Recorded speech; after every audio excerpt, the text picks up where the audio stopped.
Okay, Troy, we're live. Thanks for joining me this evening. Hey, really quick, just for my audience, as brief as you can, just give an introduction, who you are and what you do and what you're building with Pepper Lunch. Yeah, my name's Troy Hooper, and I'm the CEO of Hot Palate America. We're the North American holding company for a brand called Pepper Lunch.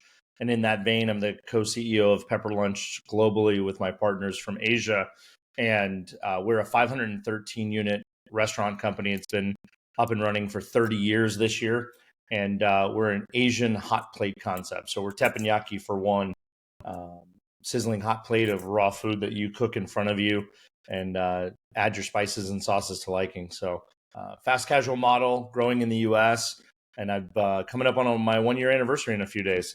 Lunch, but first, and you kind of mentioned when we were recording, we don't need to go way back, but I'm curious, how did you end up in the restaurant industry? Did you start and work your way up, or did you kind of start in a different industry and move over once you kind of had management experience? I have the same story as everybody who ever answers that question. They either started as a busboy, a dishwasher, or a hostess. And I was a busboy. But I actually go back a little bit further than that. I was really born into it. My dad had a couple of construction companies, and one of them he specialized in restaurants, bars, and nightclubs, both renovations, but also new build and sort of reconceptualizations. So I literally grew up on the construction site of a restaurant, bar, and nightclub.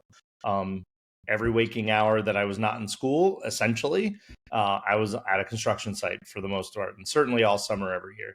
So, and the other side of that is my dad was a man of the 70s and 80s who liked to work really hard and also have a good time. So he threw a lot of parties, and I liked creating those old fashioned rolled up ham and cheese platters at home. But he also liked to go out to parties and stuff. So, as an only child of a single man, I often found myself in some of these environments, and you know, being a part of that sort of that rowdy crowd, so to speak. So, really grew up on it in one way or another, and then went to culinary school. When I turned 17, I was like, "Yeah, this is what I'm doing. I don't want to do my dad's construction company, so I'm going to go to culinary school and be a chef." And that lasted just about 6 years before I said, I think entrepreneurship, business, that side of the counter is going to make more sense for me. So I started to pursue really the management side from there. That caused you to pivot? Was it? I would imagine it's just a grind in your Yeah, I mean, the I upside don't isn't mind that hard work high. and sweating. I grew up in Miami on a construction site, so hard work and sweating was not the issue. It's just the whole getting yelled at. This again was in the early '90s, and so getting yelled at and getting shit thrown at you and being treated like crap and all the stuff you've ever imagined. Back in that day, it was pretty common still. So, just not only working 80 hours and sweating your back off, but doing it 6 days a week usually, and getting yelled at and all that stuff that goes along with it. Just I'm a positive guy. I don't like to be demotivated, so I'm easily demotivated by negativity and bullshit. And so I just said, you know what? Yeah, this is not what I thought it would be. And young guy, always looking for new things, and really didn't think about how other ways that I could parlay that, and do other things with a culinary career. Private chefs or chefs on yachts, or even the cruise ship thing. It just wasn't there in front of you as obvious as the internet age gives you information and opportunity. So I just was like, you know what, I think I want to just go the other side of the counter, and it's worked out. I think it's been great. I love business, and I love the executive leadership side of business. So I'm not upset by it. Behind the counters, that's something you struggle with today, running such a big restaurant chain, is filling the kitchen with chefs. Is that hard to do from a? Well, we're really unique at Pepper Lunch. Really, really unique. We have no skilled labor. We don't need culinary labor in our concept. We're assembling raw food that's already been pre-sliced, diced, and cut for us by our purveyors outside. All of our food is custom commissaried for us. So we're very, very lucky in that regard that this concept was created that you could take anybody off the street, and in 200 hours, they could run the back line for us. Now, it is high paced, it is high pressure. There is accuracy is an absolute must. Everything is weighed. Every ingredient for every dish is weighed. So it is sort of a very rapid pace assembly that you have to have a good mind for where and what everything is and where it goes and how much it goes on the plate. But it's nothing that out of repetition and training can't be taught and learned.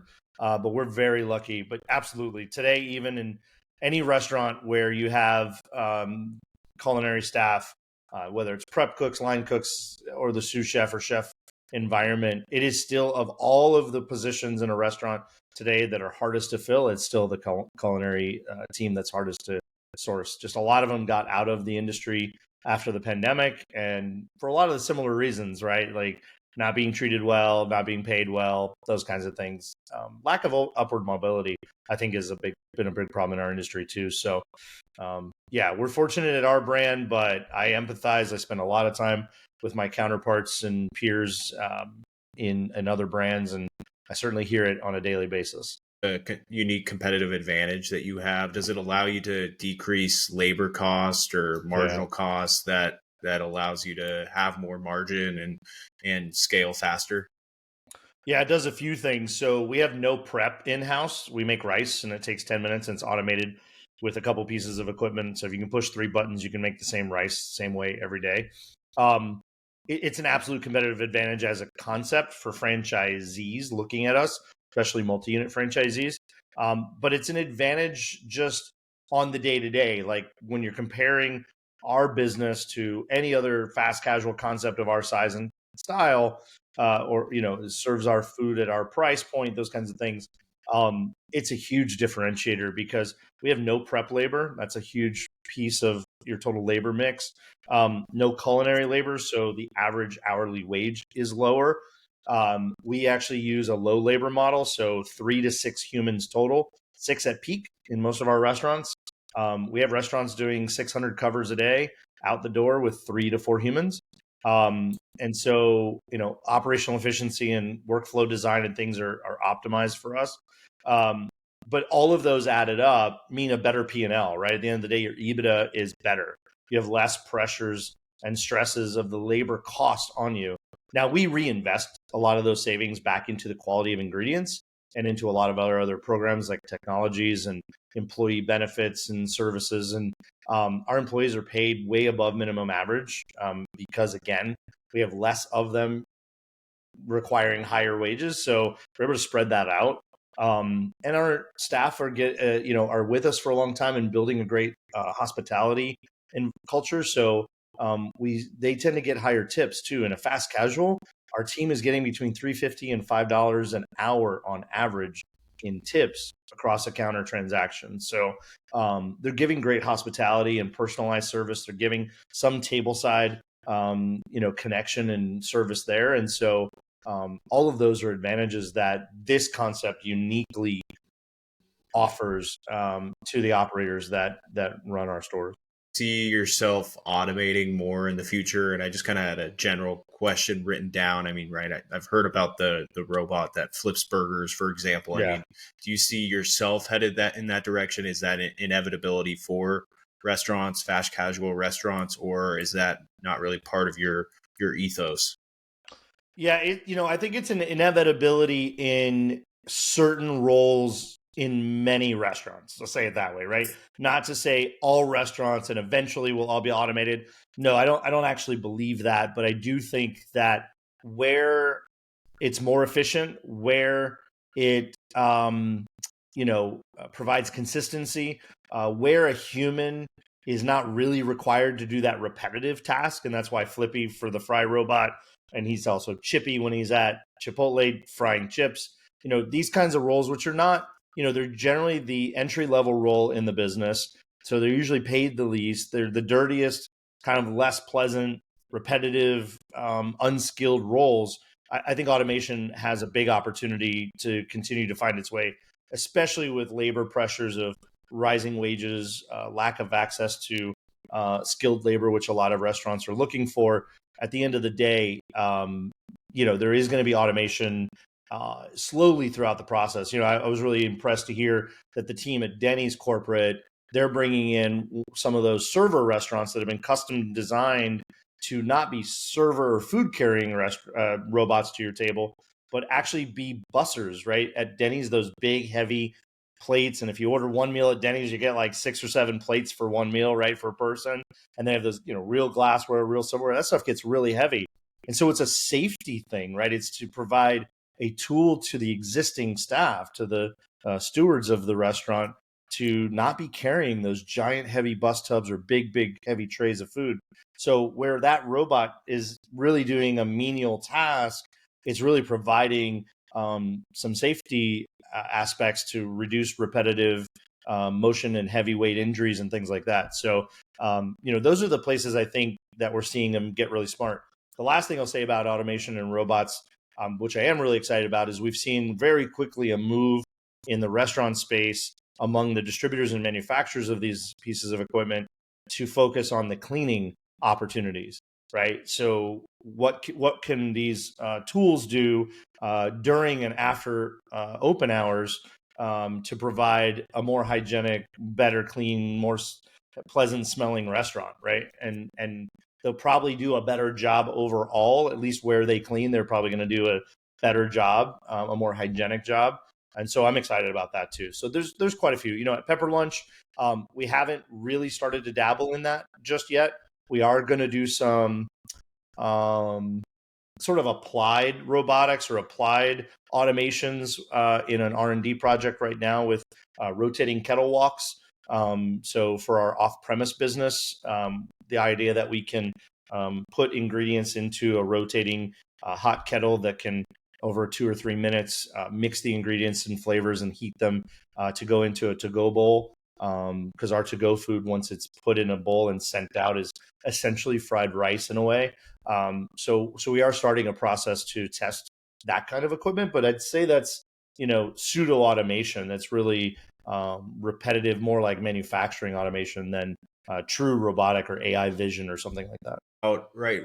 I think I get excited about automation because theoretically it should reduce your cost overall, right? You're not paying for as many employees, and then theoretically that saving should be passed on to the consumer, and therefore you can offer a more affordable meal or whatever it is. But I always think it's interesting that in certain instances that hasn't been the case, right? If you drive a Tesla and it's covered in sensors that's supposed to keep you safer, but you do end up getting an offender bender, it's more expensive to repair everything. So your insurance cost goes up. And basically, it's doing the opposite of what it should be.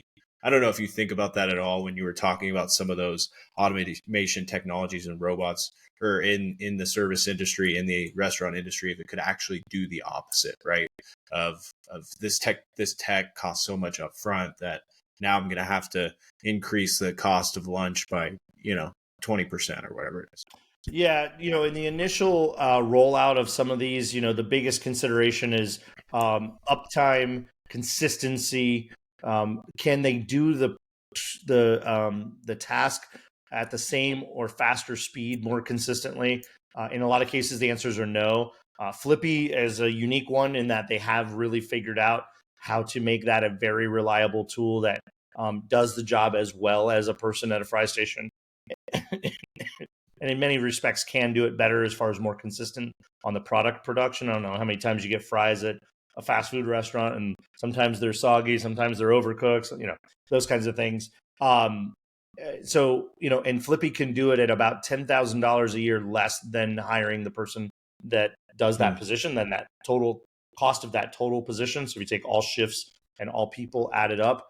So in that case, the answer is yes, it works, right? It has great uptime, consistency, and it certainly doesn't call out sick and doesn't have other issues, that the human element brings. And then it actually is cheaper over a year, comparatively. So that's the test. The other part is reliability. You have to have systems and processes built. You have to have the service, the service network built out. Luckily, there's a lot of service technician businesses in the United States, particularly, that their technicians can get trained on that piece of equipment, and for a particular fee, a service fee or a warranty package fee, they can be within 30 minutes, or some of these companies are offering 20, 30, 60-minute maximum downtime, right? That the service tech can get there within a certain period of time. So those are things in the logistics chain that have to be thought through. And if you're a buyer, if you're curious as an operator or brand today, looking at those kinds of things, you really have got to press on, prove to me that this thing works. I'll give you an example. Pepper Lunch has a proprietary piece of equipment. It's an on-demand high-energy induction unit, and it was patented and created by our founder. And we have all 5 stores in the continental United States are using their original units from up to 6 years ago that have required no or very little or very infrequent servicing of any kind and have never had to be replaced. And they're doing 380 to 480 covers a day. That's 380 to 480 times they're firing that thing a day. And it goes from 0 to a room temperature to 500 degrees in 74 seconds. So these things are getting really hot really fast and then turned off. That's the kind of thing that you have to have extra backup. We have to be able to provide a backup unit, and they plug and play. So that's good. We have to have a service network. We've got to have a company that we can call, that my operator can call, the manager on staff can call, and get up, and not impede your business. So, that's the kind of thing that as we move more towards real robotics, especially AI driven, machine learning driven apparatuses, now you've got real computer technology that has to be maintained and up, right? Can it be hacked? Is it Wi-Fi driven? Do you have to have a separate network in your business to run that robot? Those are all considerations that operators need to think about. We think about these things, automation, in such broad brush terms, but I mean, in many instances, it makes a lot more sense just to keep hiring people to do the job, right? It's not this. Depends on where you are. I'm in California. Okay. So, us in California, our friends in New York, it's $20 minimum wage is not $20. Nobody's accepting minimum wage at $20. And it's not just for the intended target of that law. The trickle down effect is instant. If you're running a fast casual concept and you're not forced to do $20 an hour, but McDonald's is, there's a lot of people that are for $3 or $4 an hour are going to make the leap, because minimum wage was $15.50. And so, everybody's going to be looking for a raise. And with inflation and food costs added, it's starting to get untenable for a lot of businesses. And I've heard from and spoken to a lot of independent, small chain, medium, emerging size brands here in California, particularly, and across the country. And they're immediately looking for efficiencies, right? The fastest way to mitigate this increased cost is find efficiencies, not fire people, not hire less people, but cross-train and have less people do more work as those people leave, and you can't replace them. You can't find replacements, or you can't pay that wage to make your business work. You need to find optimized workflow and efficiencies. And so there's a lot of conversation going on about how to do that. But some of the fastest ways is to really look at your menu. Menus have gotten bloated post-pandemic again. I can't believe it. A lot of them are thinner than they were.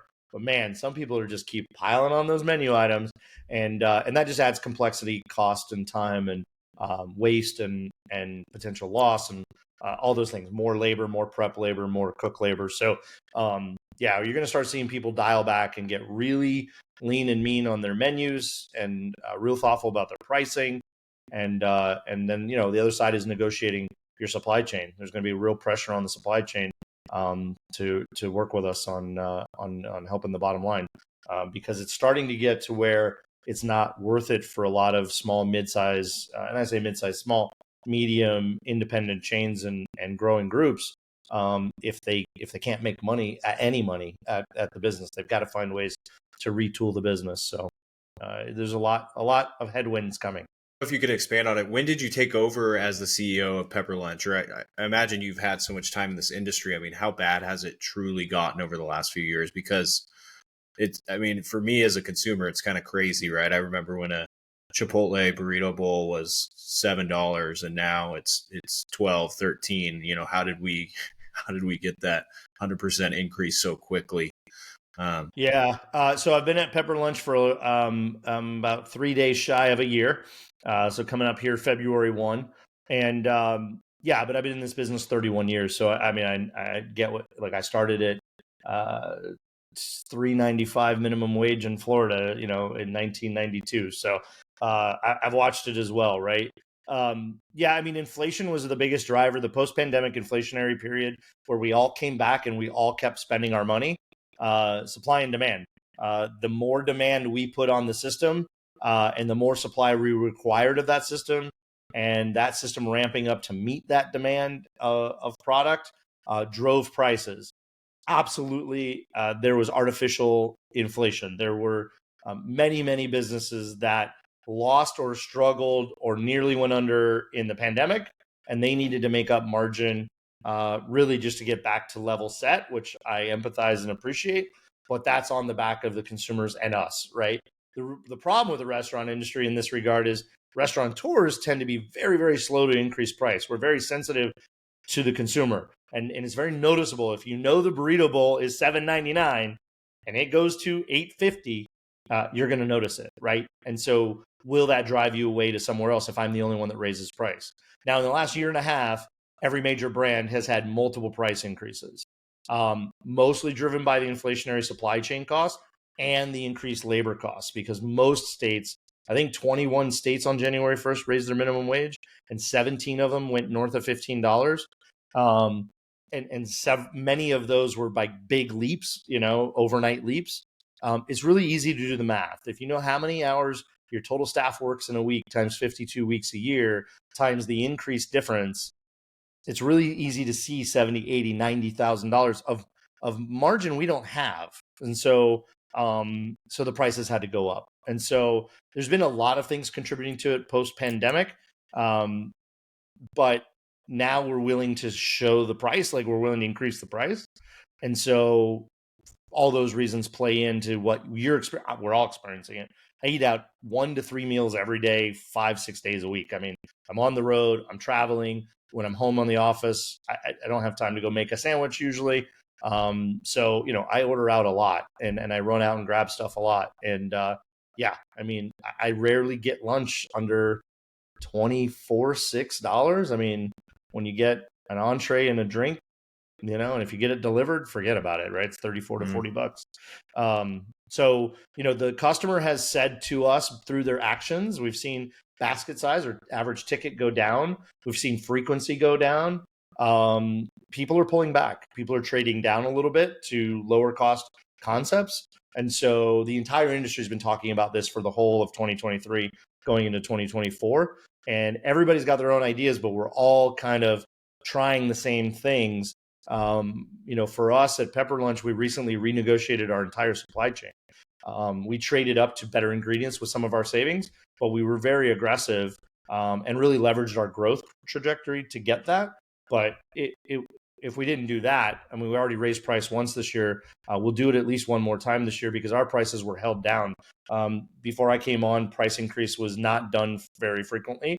It's better for the consumer to do a nickel a month than to do $1 a year, right? I mean, it's just whatever those different, and that's not equal math, but it's so much easier to absorb a little bit at a time across the whole system rather than these big chunks, these big jumps. I thought it was this, now it's this.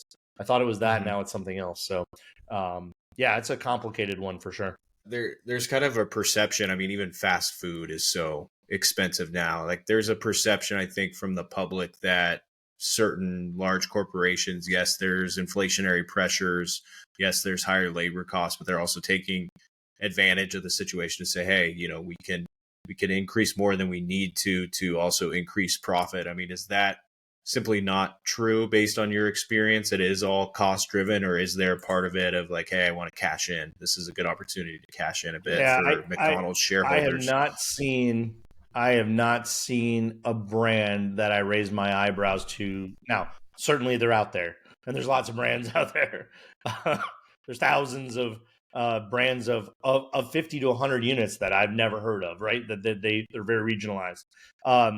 certainly I'm sure that exists, but I can tell you, I spend a lot of time with contemporaries. I spend a lot of time with a variety of the C-suite for many, many brands, many times a month. And they're all talking about how they don't want to raise price. They don't, what else can they do, right? What are all the things we can employ to reduce our costs so we don't have to keep passing it on the consumer? Because there is a ceiling, and we're pretty much at that ceiling. The problem is ebbs and flows of supply and demand are, as interest rates will come down, as job markets will level out, we'll see. But we've never, the one unprecedented thing is this wage thing. Minimum wage has never jumped at the speed and increments that it has been going over the last 5 years. Just never. It's just never happened. Now, should it have happened? Again, this country should have raised the minimum wage state by state or federally, 20 cents a year, 30, whatever that number is. They should have raised it every year for our lifetime, because inflation goes up every year in our lifetime. And so they should have kept up. And now we're paying that price. We're having these leaps. I think these are systematic corrections that will level out. There will be massive fallout. I can tell you that many brands who were not in California, who were thinking of coming to California, who had opportunity through franchising or other means to do so, have pulled back. And they've said, no, thank you. I know brands in California that are moving all of their new development to friendlier business states that not necessarily lower minimum wages total, but just friendlier business environments, right? So there is real fallout to these activities. But no, I have not seen what I would think of as gouging or egregious, unnecessary price hikes. The reality is most restaurant brands, and anyone you can name, if you were to go back and do a study of how often they took a price increase over the last 10 or 15 years, I think it would be pretty commonly agreed to that they're just making up for long time pressures that they ate. Like, we've eaten this increase, pun intended, as an industry. Always. We've just always been very slow to change and very slow to take an increase in price, or not really good as an industry really to negotiate our supply chain and hold our supply chain accountable and monitor them for accuracy of charges. And technology's changed a lot of that. Most people have access to technology now that will automate a lot of that and keep the system honest. But it's been a big game for a long time, and I think the chicken's coming home to roost across the board. I don't know if you have a necessarily strong opinion about raising the minimum wage, but I mean, to your point, right? If a restaurant's labor costs go up or a grocery store's labor costs go up, they just raise the price of the food and the goods that the minimum wage employee needs to buy anyway. So they're being paid more in their paycheck, but then they're paying more for basic necessities, or there's more dollars chasing a limited housing supply. And then so it just kind of raises the bar a bit, and it's like a dog chasing its tail. I don't know if you have a thought on that. But I also think you need to do something, right? You can't have people making $7.25, I think is the federal minimum wage an hour. I don't know where that works in the United States anymore. I think waste is the biggest issue, not only at the government level, but just across the system. Just waste of productivity, waste of resources, waste of product and supply, and so there's a lot of efficiencies. I've had a consulting practice for 15 years, and we've worked with a lot of emerging brands, a lot of existing brands, and I rarely walk into a business where we look at the P&L and we watch the operation and we really study the business from every aspect, that we couldn't find them 3-5+% on the P&L, both top line revenue growth and savings on expenses and waste. So there is a lot of inefficiency in our industry. You're seeing more and more attention to that, certainly, especially in the mid to larger size brands, really tightening the reins and tightening the belt. But on the minimum wage thing, I want people to make a living wage and be able to survive and have one job, for 40 to 50 hours a week and be able to rely on that, to eat. And that's not the case in California. And it's not the case in a lot of places that are going up. Everybody's paying the price. Absolutely. As your point, it's a trickle down that's now a fire hose, not a trickle anymore. California raised the minimum wage 50 cents to $1 every year for the last 5 years, and then employed this new one, which is for any brand with 60 stores or more anywhere in the country operating in the state. That brand has to start paying $20. That was announced in November, early December, and by April 1, you're going to go from $15 or $15.50 to $20 minimum wage. And if you're a McDonald's, and I'm not crying for McDonald's or In-N-Out Burger or anybody else, but if you're one of these brands, and you're a franchisee of that brand, Chick-fil-A or anybody else, you do the math, and you're going to pay $4.50 more an hour for every hour of every employee for every shift. That adds up really, really quickly, and that's a huge jump from November to April. That's going to happen. And like I said, that trickle down is not going to take time. Every independent I know, every small group and small chain emerging brand I know, they're all talking about it because it's instant. Immediately their employees will look at them and go, hi, I can go make $4 an hour more over there, right? What are you doing? So it's an instant. I don't care who you think it's for. It's going to impact everybody. So I don't think that's the way to do that. Without being political or really getting too deep into it, that is certainly not the way to help a business sustain and be successful. You're going to see a lot of restaurants close. Thinking about this too, right? And what do you do if you're McDonald's? And I mean, California is just such a big economy. You kind of have to eat it, right? You're not going to leave California. No. And then I would imagine, McDonald's, I'm in Nevada, McDonald's says, okay, well, we're going to spread that California labor cost across all of our enterprise. And therefore the Big Mac now costs more in Nevada as well, even though you didn't raise the minimum wage in Nevada. Is that fair? Yes and no. Most McDonald's are franchise locations. So they're owned by, and they're most multi-unit, but they're families, right? Most, McDonald's being the first major franchise in the United States in the restaurant business, and really inventing our model. Most of these are families. Some of them are multi-generational families that have owned these. Most of them own, 3, 5, 10 of them, in a lot of cases. But that impact is still very local. It's not able to be spread out over the enterprise. Now, can McDonald's afford to do things to help out their franchisees? Can realize Chick-fil-A owns 50% of every store, right? They split the profits with their operators, so that it will impact them directly. And so, can they do things right internally? Sure. And when you're that size, you just start wrenching down on your suppliers. You start renegotiating a lot of things.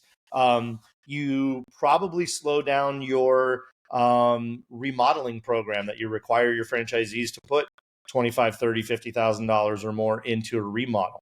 You probably pull back on how strong you are with that or how often you require that. You probably don't raise some of your fees and royalties as quickly as you would. So it impacts everybody. Certainly the brand has to be a good partner in weathering these storms. And many brands were in the pandemic, right? They abated royalties, they furloughed royalties, they made investments to help their franchisees out. But yeah, whether you're a franchisee or a multi-unit operator or a single family business, everybody's going to feel the impacts across the board. You can help me understand how this works. You hear about the server at that works at Olive Garden that makes $2.50 an hour because they make up the difference in tips. Does this minimum wage law affect that in California? Or I would imagine it varies state by state, but how does that fit into all this? Yeah, so it does vary state by state. So that's a tip credit formula that many states are getting rid of. We all think in the industry they need to get rid of them anyway. It's a lot of financial games can be played with that. The workers tend to lose in those scenarios. So that's still kind of a movement of people trying to fix those. We don't have that in California. Everybody's on fair minimum wage across the board, and realize we're talking about state minimum wage here. Cities and counties and townships and municipalities are doing their own thing. So it is a minefield to if you're in Southern California and you have 5 or 10 restaurants, whether you're in the city of Los Angeles, the county of Los Angeles, the city of Santa Monica, which is in the, there's 88 cities in the county of Los Angeles. You could be, every store could be on a completely different system, right? Completely different set of rules.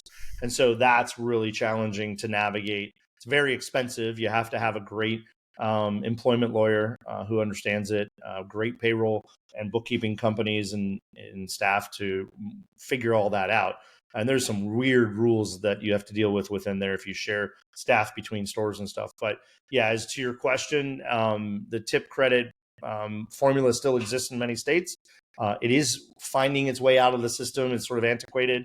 But at the end of the day, some states have made some adjustments that basically you can pay that $2.50, $53 an hour, but they have to meet the state minimum wage with their tip credit.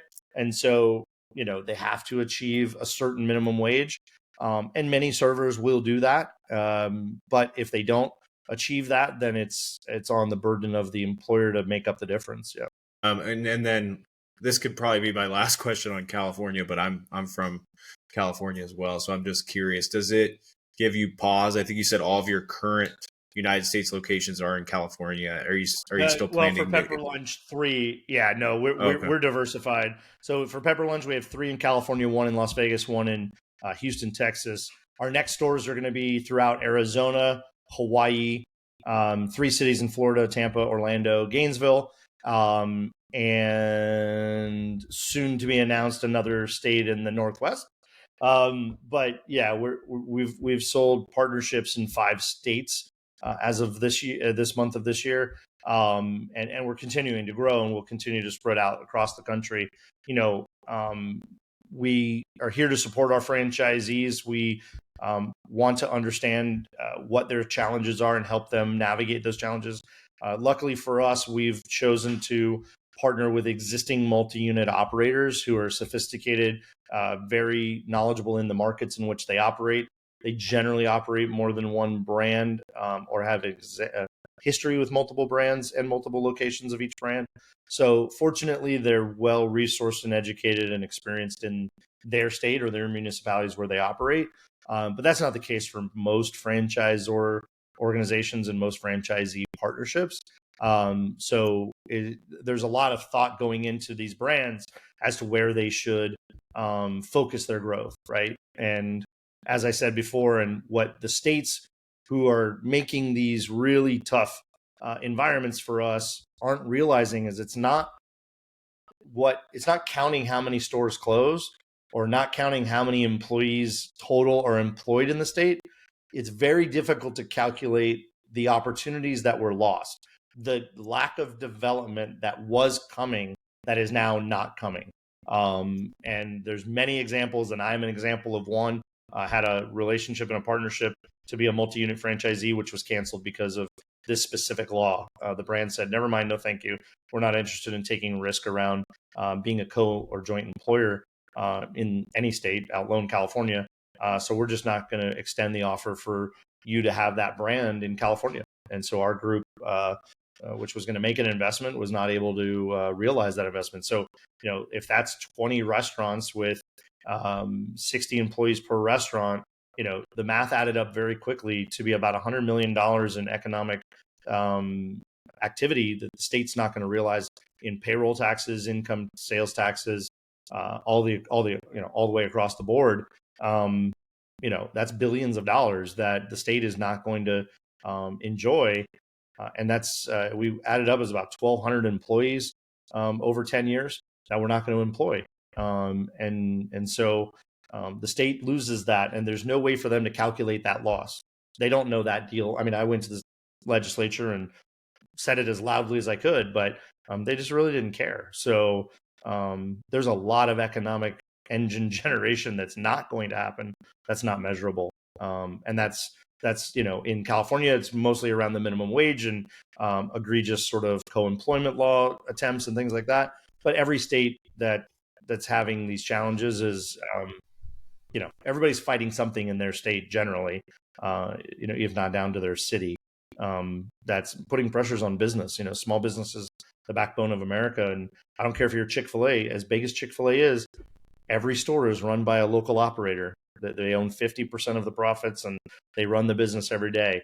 Most McDonald's are franchises, with the exceptions of the In-N-Outs and Raising Cane's of the world, which are diversified across all the states and they're all corporate owned. Most brands are franchises, and therefore most locations you go to are run by a local family. And most of those dollars that they bring in get spent locally. They get spent on local services and products. And so that's all things that don't trickle out into the ecosystem that we lose out on. Mm. So I'm curious, from your perspective, is that considering all this, is that still a good option for somebody that wants to explore owning their own business? I mean, whether it is a Pepper Lunch, a McDonald's, a Chick-fil-A, looking into being a franchisee, is that something you still recommend, considering your viewpoint and expertise in the industry and everything going on? Yeah, definitely. I mean, you have to do your homework, and it really comes down. The variable is the operator. The variable is having a good discipline around business operations, business planning, strategic spending, and things like that. Yes, the brand is a huge part of that partnership and relationship. We do a lot of things that set up our franchise partners to be successful. But at the end of the day, you have to follow the plan. I mean, that's what franchising is about. There's an entire plan put in front of you, all that training that's given to you, all that support that's offered ongoing, all of that sort of expert advice that continues to be provided throughout the relationship. But if you go rogue and you go your own way, the reality is you're probably not going to win above the average. Over a period of time, you're going to have less than you would have had if you had just followed the system. So, most large multi-unit franchisees will tell you, don't try to reinvent the wheel. Just do the business, do it really well, and be as efficient as you can at everything you do, and care about your people, and they'll care about you. And really, I mean, that's what it comes down to. Productivity and efficiency is about humans. If the humans are slapping more meat on the sandwich at Jersey Mike's than they're supposed to, right? If they're handing a stack of napkins out every time, I had a stack here from somebody recently. If they don't care and they're not paying attention, they're costing you money in loss of productivity, in excess waste of product use, etc. So there's really, there's an optimal system in every brand. And so if you work the system and you're really hands-on and really savvy about it, franchising is fantastic. And honestly, it's safer now. It's better. Franchising is better than, I've got an idea. My grandmother makes the best tamales. I'm going to go open a tamale shop. Okay. Like that's why 70% of restaurants fail within 2 years. Right. So I would say today, the safer bet is a franchise system that can articulate to you how you're going to be successful and how they're going to support you in achieving your success, and how they're going to be there for the long haul. And I think having longevity in the industry is very, very helpful. It's very comforting to me that this brand is 30 years old, has 500 stores in 15 countries. It's all franchise except for 120 corporate stores out of almost 500 and change. So, those are all things you look at. And there's a lot of great brands out there that I think are worthy of a franchise partnership, and good for you as a business operator.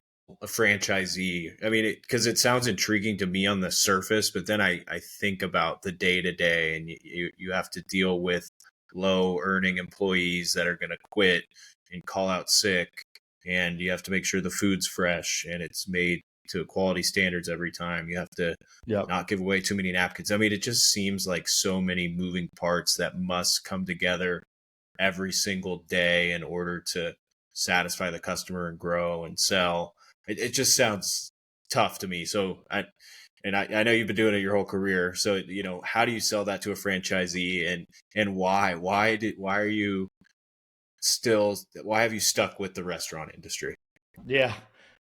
We're all weird, right? We're gluttons for punishment. A lot of my restaurant friends are chomping at the bit to answer this question, because we're all just, gluttons for punishment. We're all just kind of a little strange, but it's exciting. It's interesting. At the end of the day, I would tell you that every restaurateur that I've ever met, if you ask them why the hell they got into it and why they're still into it, the answer is the people.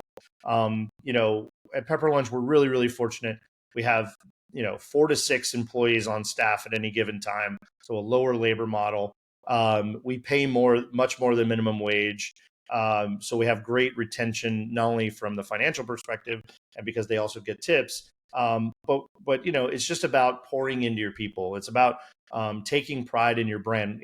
Being a Japanese brand, tremendous amount of pride in our business and our product and consistency and quality. I can't tell you the ends of the earth we go to ensure constant and oversight and reconsideration of our suppliers and our products and what we're serving our guests. And the employees see that. They feel and see the pride, and we instill that pride in them on a daily basis. And so, it's really about motivating and moving people to a common goal, a common cause.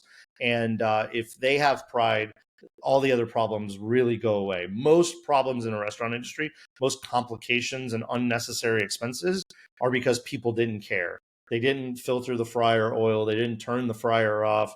They didn't turn the fryer on. There's so many things, as you said. There's many, many moving parts. For Pepper Lunch, we're really lucky, and this is not an infomercial, but at the end of the day, we have a very simple operation, very uncomplicated equipment package. We're all electric, all induction, no gas. We have very few. We have no cooking instruments in regards to ovens and things of that nature. So there's a lot of advantages about a brand, but overall, it really comes down to systems and people. Do you have really thought through, refined systems? Are you nimble and adaptable as a brand over time to change and to constantly reevaluate yourself and what you're promoting to your franchisees or telling them they have to do? Listening to your franchise network, listening to your partners, understanding how things are changing. The third-party delivery, right? As that's exploded just before and during the pandemic, and now just continuing to grow. We have to rethink how our operations run. We got to rethink deployment of the human capital in our business. We've got to rethink packaging completely. We're redoing our entire off-premise program. We have to make investments in lockers, right? Are we doing climate-controlled lockers? Where are we putting those? So there's a lot, like you said, a lot of complications, but that's the fun thing. There's always a new challenge. There's always a new opportunity. No matter how refined and perfect a business is, the environment changes, right? The world changes every 5 to 10 years. The consumer changes. Every generation of a consumer has really different ideas about what they want and how things have changed. So that's what keeps it interesting, that just when you think you know it all, here come robots. Just when you think you know it all, here comes a pandemic. Just when you think you got it all dialed in, chicken's not available because, Wingstop took every chicken wing for 2.5 years off the market, right? Like, what do I do? How do I get chicken wings? And so there's always something to deal with, and that's what's exciting and interesting. Because I did want to ask you about supply chain, and I'm curious where you get your ingredients from. You talked about you have to source a lot of rice, I would imagine, and a lot of protein and meat, beef, chicken. Is that all stuff you're usually sourcing from the United States, more locally? Or is it shipped across the world? It's a good question. More and more in the U.S. We're really fortunate that the global supply chain economy is really spreading out. It's not so centralized in specific spots for specific products, right? Good example is packaging. You used to just basically, if you needed affordable packaging, it was going to be China. Now that has changed completely. Our new packaging is going to come from Turkey. So the global supply chain has spread out, particularly because of the pressure points and backlogs of single source supply chain during pandemic, right? But to give you a direct answer, some good things. Did you know that about 90% of the beef that's eaten in Japan is imported from America? We got lucky. So being here in North America, our global beef supplier is American. And so we're just taking advantage of that, right? Most of our ingredients do come from the United States. More and more, are about to, because our sauce makers from Thailand and Japan have facilities here in the United States. So we're going through recipe building and testing and tasting here to perfect and replicate what we were bringing in from overseas, right? So we are trying to reduce our carbon footprint. We're trying to reduce our supply chain complexity and reduce the number of things that we bring in from overseas. But there are certain things that are very specific, and our rice is one of them. The type of corn that we serve is from Thailand. It's a very specific species and type of corn. It's a much larger kernel of corn, and more flavorful in our opinion. And so that's still coming from Thailand. But yeah, it's a mix, right? We have proprietary items that come from overseas, very few of those. And more we're trying to source them as much of it as here as possible. Another example would be equipment, right? Plenty of great equipment here in the United States. We don't have to use a specific Japanese brand if it's not available. Thankfully, most of them are. Kubota and Hoizizaki and these other brands are already here in great number and great availability. So, the global supply chain, America is one of the biggest restaurant consumers of the world, right? As far as construction and equipment and growth and sales per unit, nobody touches the North American restaurant financial metrics. So we're a huge opportunity for any brand, and so there's plenty of opportunity here locally in the United States for us to source. And luckily we've been doing this. Myself and my team previously, this is what we've always done. We've built infrastructure for growing emerging brands to grow at scale, at speed, while improving the quality of that business. And so we're just applying all those principles and experience to this, particularly around supply chain, which is a big project. We've been working on supply chain for a year, and next month I think we'll wrap up the proteins and veg and a handful of other things. I think it's going to be 2 or 3 more months before the sauces are completely sourced here locally in the United States. And we're even working on our patented proprietary induction unit, which is produced in Japan for us. We're working on a project that maybe by next year, those could be getting produced here in the United States as well. And you're able to kind of confirm it, right? And I think it's a good thing that we're moving away from shipping so much stuff across the ocean that may not need to be shipped so far. Okay, so one other question too. I believe you told me that you were tapped as the CEO for Pepper Lunch, that you kind of stumbled upon it. Can you maybe give me some insight into that story, and then the specific things that you did to help pivot the brand, transition the brand for growth in the United States that they weren't doing previously? Yeah, so the brand, a little bit of history there is the brand was actually bought 3 years ago by our private equity company, who created the holding company Hot Palate, which holds and owns the brand Pepper Lunch. And it took them about 2.5 or so years to really get organized and understand what they had and what this concept could be and what it needed, from all kinds of resources, tools, and people to really set it up for success. The previous owners of the brand had attempted to open corporate stores. They had opened 6 or 8 corporate stores in Manhattan about 10 years ago. And so, it's just a matter of understanding the market. So the story is I did a podcast. The reason you and I are having a conversation is podcast is one of the most powerful tools of communication and awareness you can have, right? And so I did a podcast, had an unrelated conversation a couple months after doing that podcast with somebody. And very shortly after that conversation, the new global CEO was appointed, and he went to his friend who I happened to have that conversation with and said, "Hey man, we need help in the United States. We don't understand the market. We're not sure how to get things started. We're struggling with these vendors who are not doing things right by us, and we just need somebody to take this on that knows the market and knows the players and knows the systems and just knows what to do." And they actually hired my consulting practice first, and we did a strategic plan and a 3-year budget. And anyway, that podcast led to a conversation that led to an introduction, is all how that played out.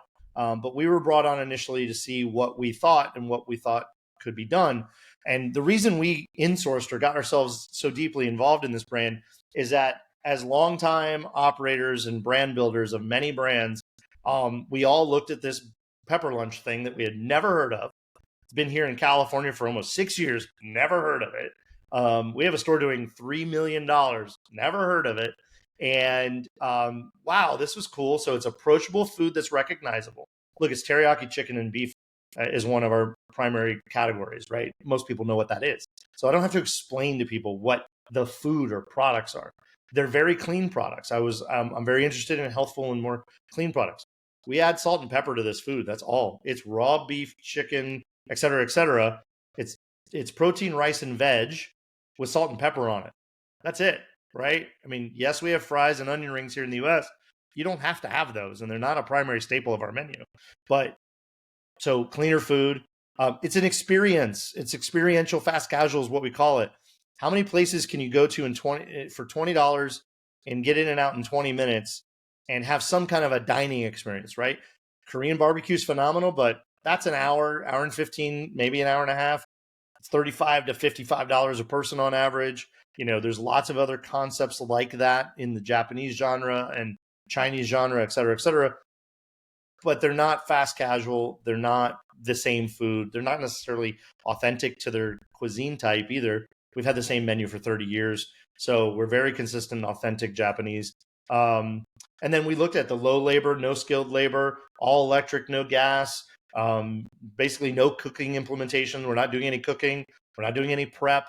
We looked at all of that and went, oh my God, this is designed for the future of restaurants, right? It's designed for now, but it's going to be so much more relevant as we go forward. And Japanese food, Asian food in general, fastest growing cuisine type in the United States, particularly among people under 30. And 50% of the customers that come to Pepper Lunch in the United States are under 30. So we see a long tail relationship building across multiple generations available to us. We see an interest in time right now. There's a strong interest in Asian culture, food, art, games, things like that. And then we look at the business model and say, oh my gosh, this has already put itself in a position to be far more economically insured against all of these pressures we've talked about for the first part of this time together. And so all of that as a picture together was like, this is a no-brainer. This is a fantastic concept. And by the way, the food is delicious. One of the things that's so fun is to watch people have it for the first time and go, I did not expect it to be that good. Because our expectations of $12 to $18 food in a fast casual environment are really degraded over time. And I don't want to name any name brands, but some of the biggest brands in our country that are less than 20 years old, boy, the food was a lot better 5, 8, 10 years ago, right? Prices have gone up, food portions have gone down, quality has definitely gone down. And so we're winning on many fronts, which made it very marketable to potential franchisees. It makes it really easy to invite new communities to come enjoy it. And it has a novelty effect on that experiential side that is very Instagrammable. It's very social shareable. So we see people come in, learn about it for the first time, and immediately come back within a day to 3 days with other groups of people. They're like, they want to be the one that shows them the new thing they found that nobody's ever heard of or ever experienced. So, that's sort of the brand story of why we think it has tremendous long tail success opportunity in North America and beyond. We're certainly thinking about the rest of our global expansion as well. Did it almost feel like you kind of found a needle in a haystack looking back at all the time in your career? You're like, wow, there's actually some major leverage here in terms of expansion and margin and money making opportunity, and also providing an awesome product that people love.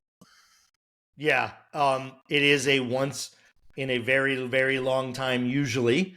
Now, I'll say in the last 15 to 20 years, we've seen some more and more of these anomalies, but you can count them on one hand. Raising Cane's, Dave's Hot Chicken, Blaze Pizza, not in that order. I'm going backwards in time, really, when I just said all that. But there's very, very few, and I'm not comparing Pepper Lunch to these fantastic, large, fast growth brands. But the reality is it as a team who only works with emerging brands, creating infrastructure, bringing C-suite to the table, and helping founder groups and investment groups stand up and scale their businesses. We see a lot. We see a lot. And we see a lot of great concepts where the founder is not going to be the one that takes that concept and runs with it and makes it scalable and successful, and all kinds of variable challenges in between.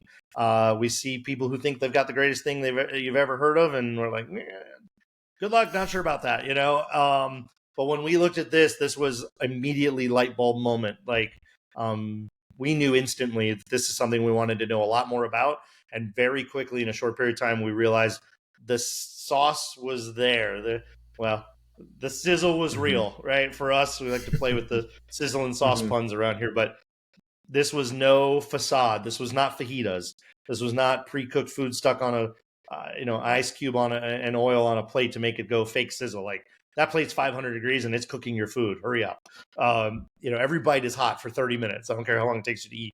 So this one was a rare one.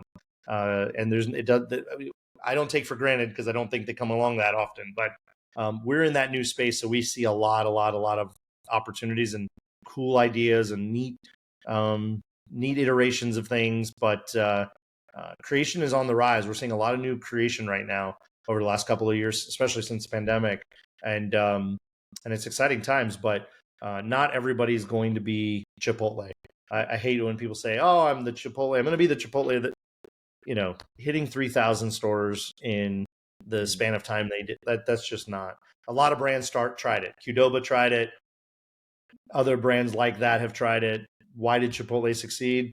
There's a secret recipe there. There's a there. There's something about it that had all the right pieces and parts, from the people to the product to the idea to the execution, etc. Goals, maybe if you look 5 years down the line, maybe you're not shooting for Chipotle numbers, but what do you have in mind?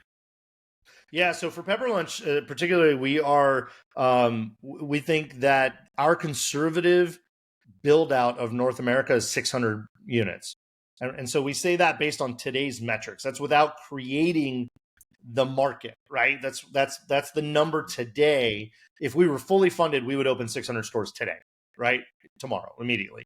But once you open 500 or 600 stores, you have now matured a market. You've incubated a market. It's going to take us 10 years or so to do that. And so we'll be into the next generation. Gen Alpha will be graduating college, right? And so they'll be in our demographic bullseye of our customer. And so when that happens, we will then likely have license to increase density of our locations, right? If we do everything right, we have to earn the right to be around. We have to earn the right to have 600 stores in 10 years. But that's the goal. The goal is to keep doing what we're doing, be smart, be iterative, listen to the market, be creative, continue to execute flawlessly as best we can, and ultimately see where the market allows. Look, you cannot move Mount Everest, right? At the end of the day, it's just not worth chipping away at it. So we're not going to make something happen that's not going to happen, that the market says no. You have to listen to the market and move with the markets appropriately while staying true and honest and authentic to your brand and heritage and purpose and mission. But so we see North America about 600 units over 10 years. And then we are definitely starting to work on the plans for expansion into other Western Hemisphere countries, as well as potentially other countries around the world. Look, we're in 15 countries. There's 194 on the planet, and don't quote me on that. I think it's very close to that if I didn't nail it right. But Yeah. we're not in Europe at all, right? So the entire European continent. There's a lot of opportunity potentially throughout more of Asia as we're just tapping in and getting sort of some traction in emerging Asian markets that are high growth potential markets as a society. Their economic and population growth is there. So there's a lot of white space. This brand has got a lot of room. 500 is just honestly a starting point for this brand ultimately. To hear. Do you kind of see this as a way you're going to ride this out through the end of your career ideally, or are you pivoting? I don't know how you look at it. You sound excited about the opportunity. It sounds like there's a lot there, like you say, but it's going to take, you just listed all that off. It's going to take 20 years to get there, right? Yeah, it's going to take a while. Look, who knows, right? We are in a multi-year contract and agreement and plan. We did not get involved in this. Quite frankly, even in our consulting practice, we were with our clients for 18 to 24 months on average. So we didn't get in this to sort of drop off a package of templated manuals and show somebody else how to do this. We are enjoying doing it. We're enjoying being a part of the creation and iteration process. So who knows? I mean, I have no idea. Look, I'm a young man, right? Like at the end of the day, I've got a good number of years, hopefully still ahead of me. And but this one's a fun one. This is, you don't walk away from things that are special, right? And so But I also, don't believe that necessarily any one leader should sort of be at the top forever. There are some rare Mhm. exceptions, founder and still today CEO of Jersey Mike's, and Todd at Raising Cane's, and so many others. It can be done. It can be done well, but I think we're here now, and we're going to be here for a while. And there's a lot of work to do, and a lot of stores to build, and a lot of franchisees to support and train and coach and partner with. So we can't even imagine what some of the opportunities are going to be for us going forward. And we're lucky to have a group globally that's very, very curious, very willing to play, very open-minded to how this brand can express itself. We just opened a concept store in Singapore. Sorry, we just opened a concept store in Singapore. It looks nothing like the rest of the brand. It's a ultra modern, futuristic version of this brand, just to test the consumer who knows the brand, test their feedback, get their thoughts, see how these materials and these new operating systems and new workflows might play out in a real world environment. So I feel very fortunate to be working with a group that is willing to be, to test things and try things, and really, they spent money, right? They spent real money to build a real store, and so they understand the long haul value of creating a large brand, a long tail large brand that to be one of those iconic legacy brands. And look, we've been around 30 years and we've grown consistently for 30 years. We're going to hit a hockey stick growth bubble, but will we always grow this fast? Probably not. And that's good, and that's okay. We can have our pops, we can have our periods, and then we can and then just consistently do what we do around the world everywhere else. But there's a ton of white space. There's a big world out there, and there's some really big Mhm. emerging markets that are going to be fantastic for this brand. I kind of want to close out with a different question. I mean, you've obviously set yourself up for success to be the CEO of this brand and have the opportunity to grow it. If you think back on your career and some of the decisions you made, and maybe something that can apply to a young person or an entrepreneur or any scenario, are there things that stand out and you say, hey, I did XYZ and those that really laid my foundation for success that you'd recommend to others? When I had nothing theoretically to give as a leader, I have always been very curious. Kind of a ravenous, curious guy, especially about my industry. So I'm always looking for mentorship. I have many mentors. I have several partners. I ask a lot of questions. I don't have an ego. Do I know what I know? Yes. Do I know what's worked? Yes. Do I assume that's going to work tomorrow on the next thing? Not at all. You have to really challenge yourself and your team and the brand and the concept, and you have to challenge everything. You have to ask why this is the right decision. Why is this the right thing? And so that humility and that curiosity and that thirst for mentorship, insight, intelligence from others who've done it before you, done it differently, done it in a different place, done it in a different way. There are always lessons in that. And so I've always been really, really curious. And the other side of that coin is giving without expectation. Um, no matter who asks for what they ask for, introduction, how did we do this? Who are we using for that? How did that product or tool or equipment work out? Tell us honestly. We just tell the truth, and we give without expectation, and we give back to anybody who asks for advice or insight or a look behind the curtain. If you follow my LinkedIn, I have a series that just started. I'm going to show you everything behind the curtain of this brand, and always have anything I've been involved with. But I think building in public matters, and it's important to everybody. Why force people to jump hurdles that you've already jumped and you can just take out of the way? Move the cones. Get them out of the way. Hmm. At the end of the day, I've always been known as a people builder, a team builder, a culture builder. And like I said earlier in our conversation, the variable is the human. I don't care what you do.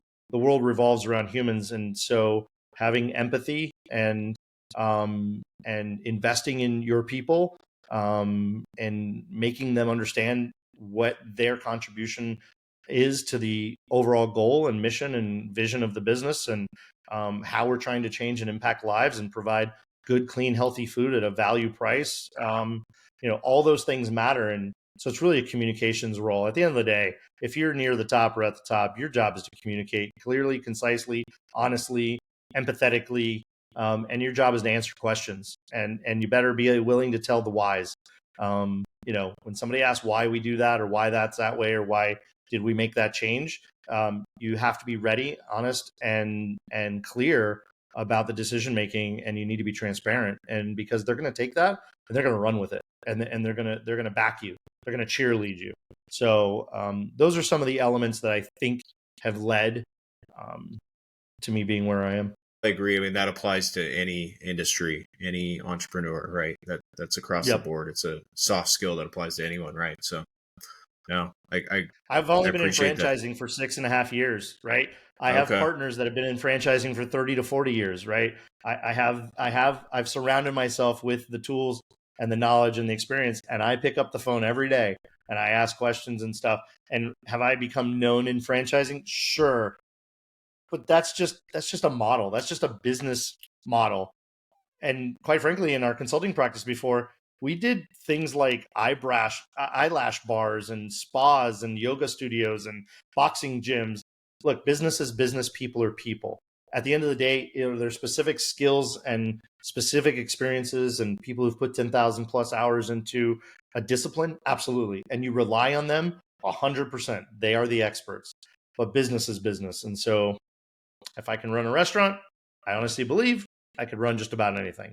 I wouldn't be interested in Amazon, Microsoft, or Elon Musk's business, but that's personal preference. Yeah, that's a good personal preference. Yeah, I just want to make one point too, because I think there's a perception, right? And I kind of suffer from this sometimes, or I think everybody does. They see you and they say, "Oh, Troy's the CEO of Pepper Lunch. He has it all together. He has it all figured out. He knows everything about running a business." And you've kind of proven no, on a regular basis, on a daily basis. I'm asking for help. I'm asking questions, and you're always trying to learn, right? So I think that it's really important to call out, and I've realized that with other people I've interviewed as well. Well, I appreciate that. Thank you. That's the truth. Yeah. Hey, I'll hand it over to you as we close out here. So any last words where people can find you? The floor is yours. And again, I appreciate you taking the time. I learned a lot. It's a world I do not know a lot about. So I love learning a little bit about the restaurant industry. Yeah, Connor, I appreciate it. Great questions, by the way. And that's the beauty when you don't actually know all the you're not in it every day. It makes your curiosity genuine and authentic and fun to hear new questions and thoughts. Right. I say that I'm weirdly available. I'm easy to find, especially on LinkedIn, and my cell phone and my email and all of that is out there in the universe quite freely and openly. So always happy to talk to folks, give thoughts, advice, feedback, insights, make connections, make introductions. I think that's what, the power of community, especially the restaurant community, and especially since the pandemic.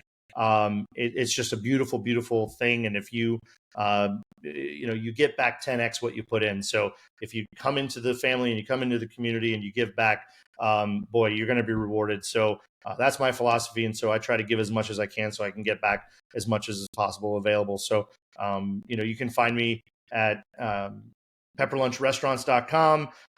You can find me on LinkedIn at Troy Hooper or Pepper Lunch Restaurants there. Our business in the background of krpusa.com, Kiwi Restaurant Partners consulting practice, is still there. So easy to find me and my partners there as well. Always happy to share and encourage and enlighten and bring people along if we can. Awesome, Troy. Thanks so much. And all that will be linked in the description, your LinkedIn, your websites, everything. So again, appreciate you taking the time. Thanks, Connor. It was